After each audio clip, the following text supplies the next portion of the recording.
Picture yourself at a nice restaurant.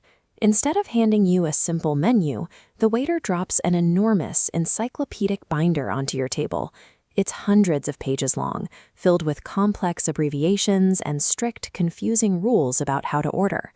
In the world of computers, the raw data and the inner workings are that chaotic, bustling kitchen. They are highly efficient, but they speak in binary and complex code, a language that most of us don't understand.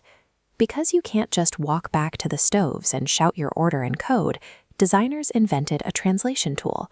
They gave us the menu. In software, we call this menu the user interface, or UI for short. The clickable buttons, the volume sliders, the windows you click on, none of that is the actual software. The menu is not the food. The interface was simply a manufactured workaround to help humans and machines talk to each other. When we look at the last 80 years of how we interact with computers, there's a clear pattern. Every major leap has been about making that menu of choices simpler and more natural for us to use. Take a look at this archival photo.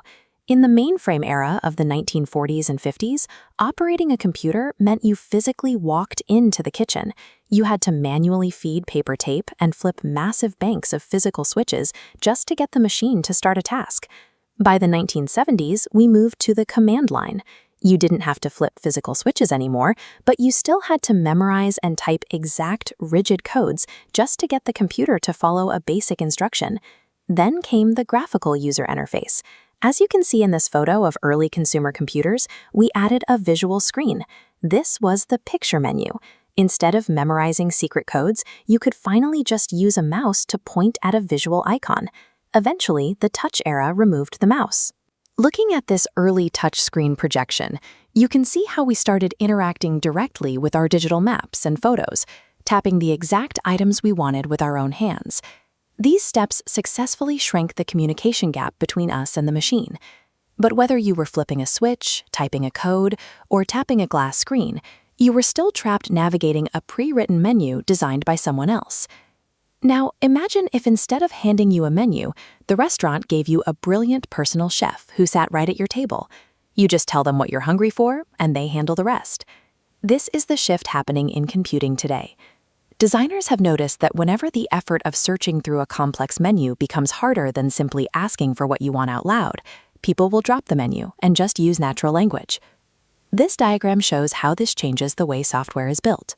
On the left is the old way. You use a static interface to reach the database. On the right, the new path. You state your intent to an AI, and it uses reasoning to give you the result directly. You don't travel to a permanent screen. The AI generates a custom, temporary interface just for your specific request. The interface is no longer a destination you have to live in. It is simply a disposable projection that the AI decides to show you, and then throws away when the job is done. But this brings up a mechanical question.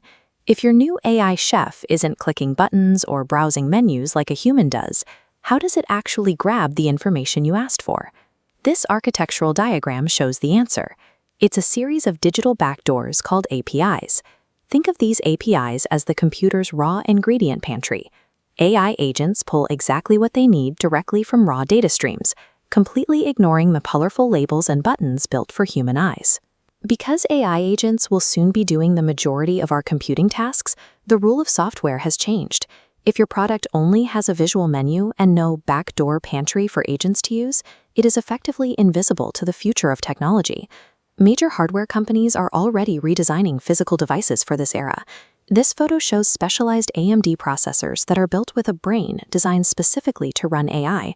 These new chips are powering a new category called the agent computer. To use our metaphor, it's a massive, highly efficient restaurant built exclusively for those personal chefs, with the customer dining room removed entirely.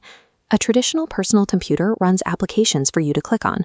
An agent computer runs autonomous AI agents, so they can run the applications on your behalf. But throwing away the menu introduces a hidden danger. If you can only order by speaking into a blank text box, how do you even know what the kitchen is capable of cooking? As this diagram shows, when we stop looking at a menu of visual choices and start only giving instructions, our imagination can start to shrink. Every challenge starts to look like a simple task that just needs the right set of directions. Language is an incredibly powerful tool for getting things done, but if we remove visual exploration entirely, we risk losing the ability to wander, experiment, and discover the possibilities we didn't even know existed. For 80 years, humans have worked hard to learn the rigid, technical language of machines.